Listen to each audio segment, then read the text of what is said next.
All of you good morning. आज हम 12वीं का रसायन विज्ञान अध्याय 2 बिलियन, जिसको इंग्लिश में सॉल्यूशन कहते हैं, पढ़ने जा रहे हैं। सबसे पहले हमें यह जानना ज़रूरी है कि आखिर में बिलियन या सॉल्यूशन कहते किसे हैं। तो हम इसकी एक छोटी सी परिभाषा देख लेते हैं। दो या दो से अधिक पदार्थों के समांगी मिश्रण को बिलियन कहते हैं। बिलियन कहने से तात्पर्य हमारा ये नहीं है कि वह द्रव अवस्था में होगा,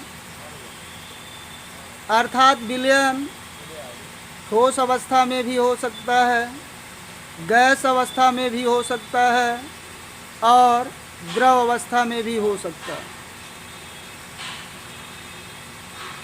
तो हमने अभी परिभाषा देखा, दो या दो से अधिक पदार्थों के समांगी मिश्रण को बिलियन कहते हैं। तो दो पदार्थ लीजिए या उससे अधिक। समांगी का मतलब हो गया कि अगर उन पदार्थों को आपस में मिला दिया जाए तो वे पदार्थ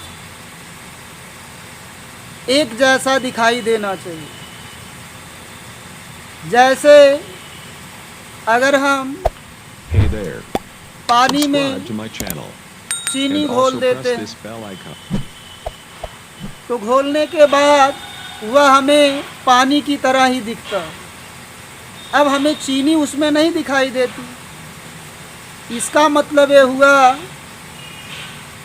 कि वह समांगी मिश्रण है और वह बिलियन कहलाएगा।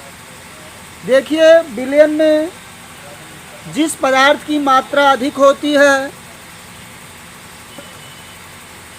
उस पदार्थ को विलायक या अंग्रेजी में कह सकते हैं सॉल्वेंट कहते हैं, और जिस पदार्थ की मात्रा बिलियन में कम होती है उस पदार्थ को हम विलेय कहते हैं, जिसकी अंग्रेजी होती है सोल्यूट। और यदि बिलियन में विलायक और विलेय दोनों द्रव अवस्था में हो, यदि विलयन में विलायक और विलेय दोनों द्रव अवस्था में हो और यदि उस विलयन में जल मिला हो, यदि उस विलयन में क्या मिला हो, जल मिला हो, तो जल की मात्रा उस विलयन में चाहे अधिक हो चाहे कम हो, जल को ही हम विलायक कहते हैं। इतना बात हमें याद रखना है कि अगर हमारा विलयन द्रव है, उसमें जो पदार्थ मिले हैं वे द्रव हैं। अगर उनमें से कोई भी पदार्थ, अगर उनमें से कोई एक पदार्थ अगर जल है तो ऐसी कंडीशन में विलायक हमारा जल होगा, चाहे उसकी मात्रा अधिक हो चाहे उसकी मात्रा कम हो। अब देखिए, हम देखते हैं विलयन की कुछ प्रॉपर्टी देख लेते हैं, जिसमें नंबर 1 हमारे पास है, विलयन में एक ही प्रावस्था होती है। विलयन में एक ही प्रावस्था होती है। एक ही प्रावस्था का अर्थ यह है कि विलयन हमारा एक जैसा दिखाई दे, चाहे उसमें कई पदार्थ मिले हों, सभी पदार्थ एक जैसे दिखाई देते। दूसरा हमारे पास है, विलयन में विलेय के कणों की साइज, विलयन में विलेय के कणों की साइज 1 नैनोमीटर से छोटी होती है। या आप ये भी कह सकते हैं 10⁻⁻7 सेंटीमीटर से 10⁻⁻8 सेंटीमीटर विलयन में कणों का आकार होता है, चाहे वह विलेय हो चाहे वह विलायक हो या आप सीधा सीधा कह लीजिए कि 1 नैनोमीटर से उसका आकार छोटा होता है। इसकी तीसरी प्रॉपर्टी है, बिलियन के घटकों को भौतिक विधियों द्वारा अलग नहीं किया जा सकता। बिलियन के घटकों को भौतिक विधियों द्वारा सरलता से अलग नहीं किया जा सकता। इसकी अगली प्रॉपर्टी है,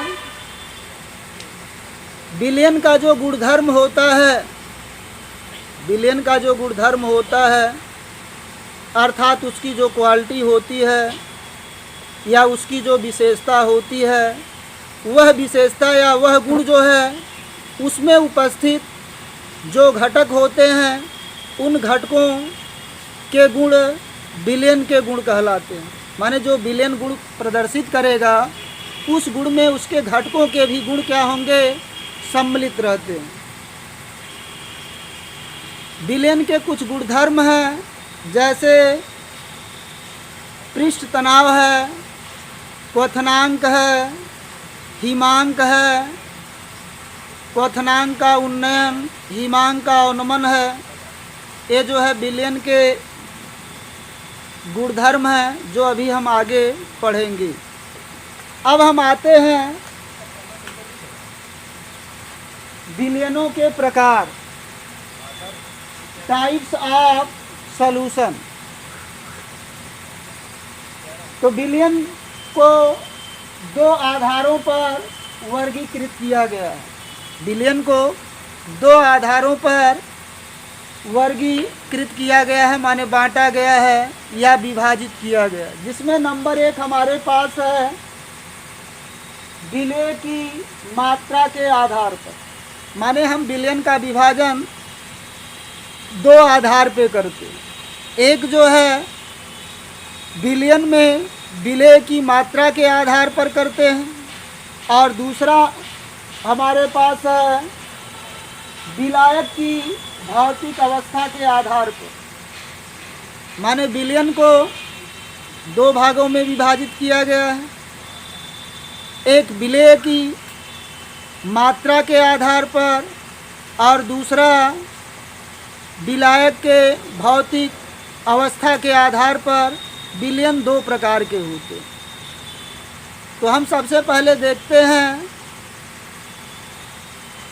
विलेय की मात्रा के आधार पर, and the basis of quantity of solute. तो देखिए विलेय की मात्रा के आधार पर विलयन मुख्य रूप से 5 प्रकार के होते हैं। नंबर 1 हमारे पास है तन विलयन, जिसको अंग्रेजी में डाइल्यूट सॉल्यूशन।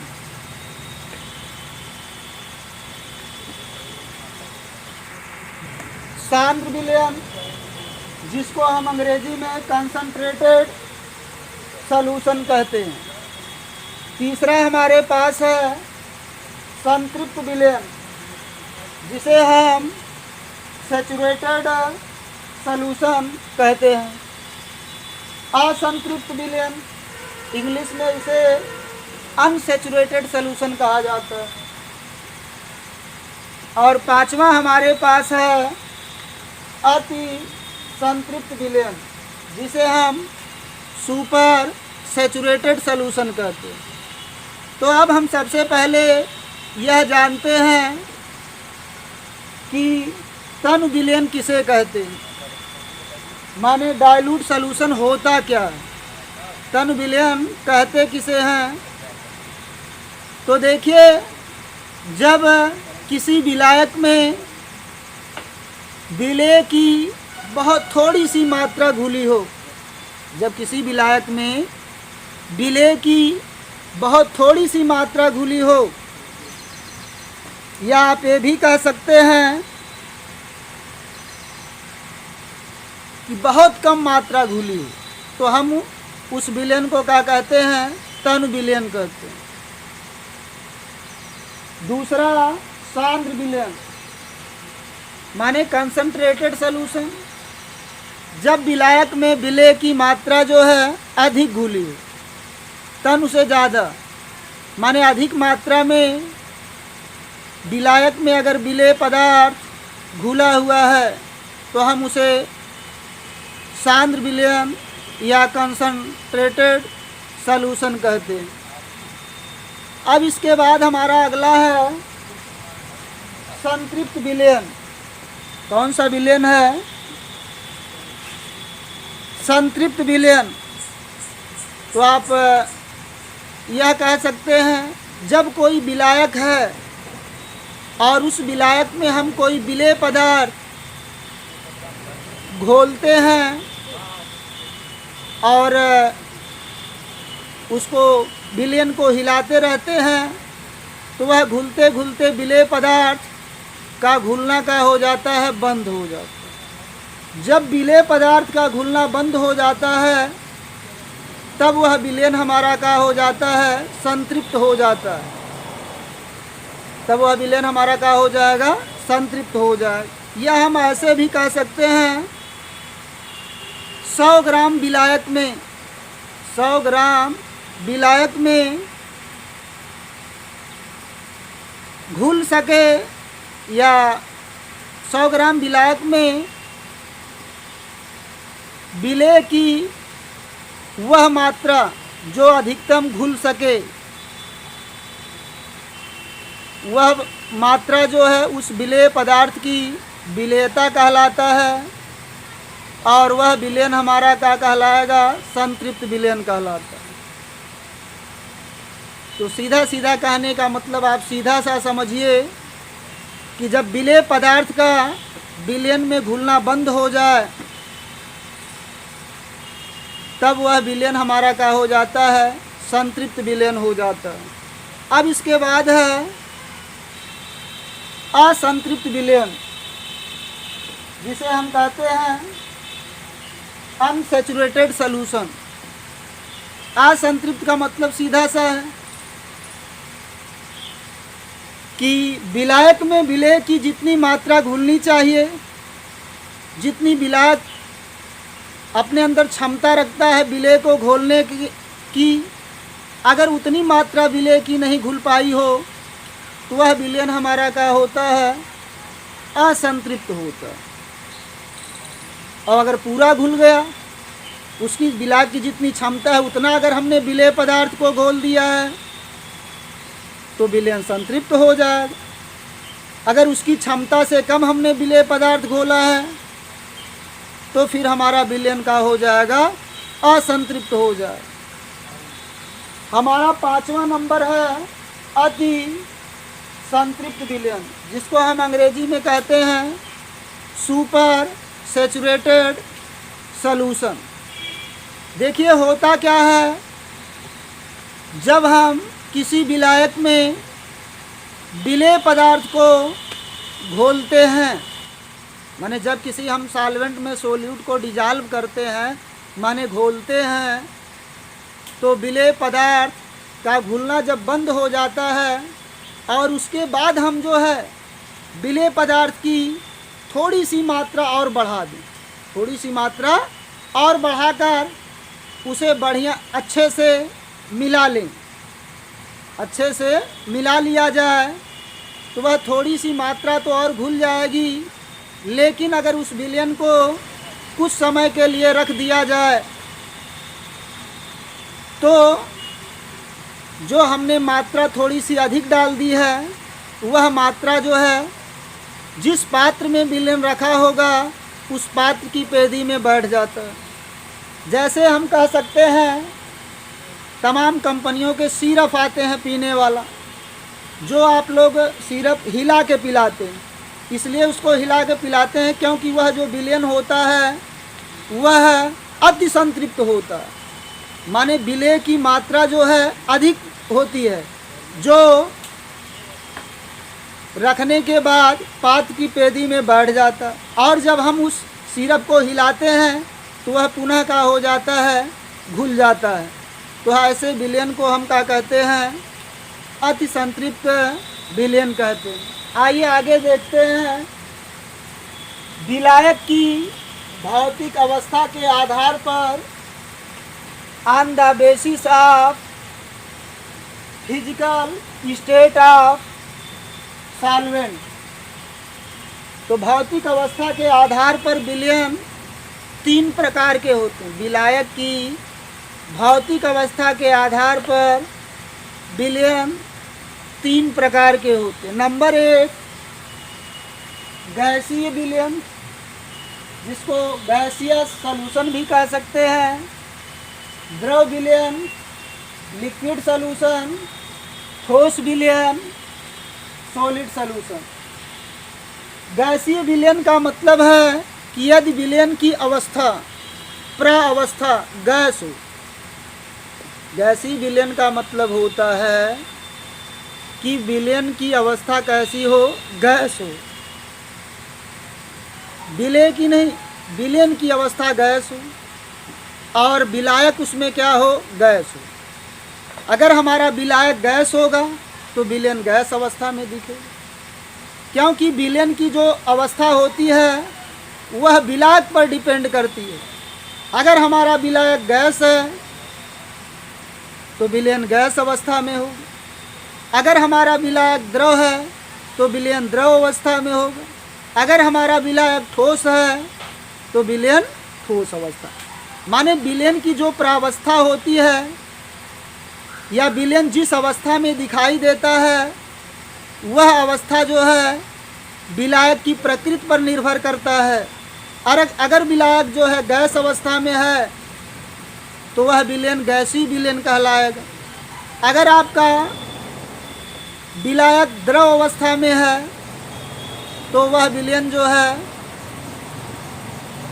द्रव विलयन कहलाएगा। यदि विलायक आपका ठोस अवस्था में है तो वह विलयन हमारा क्या कहलाएगा, ठोस विलयन कहलाएगा। इस प्रकार हम कुछ एग्जाम्पल देखते हैं। मान लीजिए हमारे पास विलायक मतलब सॉल्वेंट जो है और विलेय माने सोल्यूट। अब जैसे हम गैसीय विलयन की बात करते हैं, कुछ एग्जाम्पल देखते हैं। मान लीजिए विलायक हमारा गैस हो और विलेय भी गैस हो। विलायक भी गैस हो और विलेय भी गैस हो, तो ऐसे कंडीशन में जो विलयन हमें प्राप्त होगा वह विलयन गैसीय विलयन कहलाएगा। एक एग्जाम्पल देखते हैं हम, नाइट्रोजन और ऑक्सीजन का मिश्रण। नाइट्रोजन और ऑक्सीजन का मिश्रण, क्योंकि नाइट्रोजन भी गैस अवस्था में होता है, ऑक्सीजन भी गैस अवस्था में होता है। नाइट्रोजन की मात्रा अगर अधिक है तो नाइट्रोजन विलायक हो जाएगा और ऑक्सीजन विलेय हो जाएगा। अगर ऑक्सीजन की मात्रा अधिक है तो ऑक्सीजन विलायक हो जाएगा और नाइट्रोजन विलेय हो जाएगा। जैसा कि हम कह सकते हैं वायु। वायु कई गैसों का मिश्रण होता है जिसमें नाइट्रोजन की मात्रा सबसे अधिक होती है, तो नाइट्रोजन हमारा क्या हो गया, विलायक हो गया। और जो अन्य गैसें ऑक्सीजन, हीलियम, तमाम गैसें जो घुली होती हैं वे गैसें क्या हो जाएंगी, विलेय हो जाए। सेकंड देखते हैं, अगर सॉल्वेंट हमारा गैस है और सोल्यूट हमारा द्रव हो तो जो विलयन हमें प्राप्त होगा वह विलयन गैसीय विलयन होगा। फॉर एग्जाम्पल, जल वाष्प का वायु में मिश्रण। जलवाष्प और वायु को मिला दिया जाए, जलवाष्प और वायु को मिला दिया जाए तो वहाँ पे वायु हमारा विलायक का काम करेगा और जल वाष्प जो है विलेय का काम करेगा, जिसकी अवस्था हम क्या मानेंगे, द्रव मानेंगे। जबकि हम जानते हैं कि जलवाष्प भी एक गैसीय अवस्था होती है, लेकिन यहाँ पर जलवाष्प हमारा जो है द्रव का कार्य करेगा और वायु हमारा जो है गैस का कार्य करेगा। दोनों का जो मिश्रण होगा वह हमारा गैसीय विलयन कहलाएगा। अगला देखते हैं कि अगर हमारे पास सॉल्वेंट गैस हो और विलेय हमारा ठोस हो। सॉल्वेंट हमारा क्या हो, गैस हो और विलेय हमारा क्या हो, ठोस हो। तो हम उस विलयन को क्या कहते हैं? गैसीय विलयन कहते हैं। तब उस विलयन को क्या कहा जाएगा? गैसीय विलयन कहते हैं। जैसे आयोडीन का वायु में मिश्रण, तो आप अंदाज़ा भी लगा सकते हैं, हवा तो ठोस होता नहीं है, इसका मतलब ठोस तो ज़रूर कोई होगा। तो सीधी सी बात है, आयोडीन ठोस अवस्था में होता है, वायु हमारी गैस अवस्था में होती है। इस प्रकार आयोडीन और वायु का जो मिक्सचर होता है वह एक जो है गैसीय सॉल्यूशन होता है, माने गैसीय विलयन होता है। अब हम देखते हैं द्रव विलयन। द्रव विलयन हम देखते हैं, मान लीजिए हमारे पास सॉल्वेंट माने विलायक द्रव है और विलेय क्या है माने सोल्यूट क्या है, हमारे पास गैस है। और जैसा कि हमने पहले भी बताया आपको कि विलायक की जो अवस्था होती है वही अवस्था विलयन की भी होती है। तो देखिए विलायक हमारे पास द्रव है, तो इसका मतलब विलयन की जो अवस्था होगी द्रव होगी, अर्थात विलयन हमारा द्रव विलयन होगा। तो एक एग्जाम्पल हम देखते हैं जिसमें सॉल्वेंट आपका द्रव है और गैस हमारा का है सोल्यूट है। जैसे एग्जाम्पल देखते हैं जल में घुली ऑक्सीजन। जैसा कि आप जानते हैं जल क्या होता है? द्रव अवस्था माने लिक्विड स्टेट में पाया जाता है, द्रव अवस्था में पाया जाता है। और ऑक्सीजन जो है गैसीय स्टेट में होता है। तो सीधी सी बात है, द्रव हमारा विलायक और ऑक्सीजन हमारा विलेय, दोनों का जो मिक्सचर होता है वह एक द्रव विलयन होता है, माने लिक्विड सॉल्यूशन होता है। अगला एग्जाम्पल हम देखते हैं, अगला देखते हैं, मान लीजिए सॉल्वेंट हमारे पास द्रव है और सोल्यूट भी द्रव है, सॉल्वेंट भी द्रव और सोल्यूट भी द्रव। तो जैसे एल्कोहल ले लीजिए और एल्कोहल में आप जल मिला दीजिए, एल्कोहल लीजिए और एल्कोहल में आप जल मिला दीजिए। तो एल्कोहल में आप जल मिलाएंगे तो ऐसी कंडीशन में देखिए विलेय और विलायक माने सॉल्वेंट और सोल्यूट दोनों द्रव हैं, और उसमें से एक जो है अगर जल है तो हमेशा सॉल्वेंट हमारा जल ही कहलाएगा, चाहे उसकी मात्रा कम हो चाहे उसकी मात्रा अधिक हो। तो एल्कोहल और पानी का जो मिक्सचर होता है वह भी एक द्रव विलयन होता है। और द्रव विलयन में हमें यह याद रखना होगा कि अगर उसमें कोई भी उसका घटक, कोई भी कंपोनेंट उस विलयन का अगर जल है तो विलायक हमारा जल ही होगा, चाहे उसकी मात्रा कम हो चाहे उसकी मात्रा अधिक हो। जैसा कि हमने परिभाषा पढ़ा कि विलयन में जिस पदार्थ की मात्रा अधिक होती है उस पदार्थ को विलायक, और जिस पदार्थ की मात्रा कम होती है उसे विलेय कहते हैं। लेकिन यहाँ पर वो परिभाषा जो है सूटेबल नहीं बैठती है। जल हमेशा अगर विलेय और विलायक माने सोल्यूट और सॉल्वेंट अगर दोनों लिक्विड हैं और उसमें से कोई अगर एक जल है तो जल जो है क्या कहलाएगा? विलायक, जल विलायक कहलाएगा। अगला देखते हैं द्रव में ठोस का विलयन, माने द्रव पदार्थ में अगर ठोस घोल दिया है। जैसे एग्जाम्पल देख सकते हैं जल में नमक। जैसे आप पानी में नमक घोल लीजिए तो विलयन हमारा कैसा दिखेगा? अगर हम पानी में नमक को घोलते हैं तो जो विलयन हमें प्राप्त होता है वह विलयन कैसा दिखता है? द्रव अवस्था में दिखता है। इसका मतलब वह विलयन द्रव विलयन लिक्विड सॉल्यूशन कहलाएगा। अगला हमारे पास है ठोस विलयन। अब आगे हम बात किसकी करते हैं? ठोस विलयन की, सॉलिड सॉल्यूशन। ठोस हमारा सॉल्वेंट है और गैस हमारा सोल्यूट।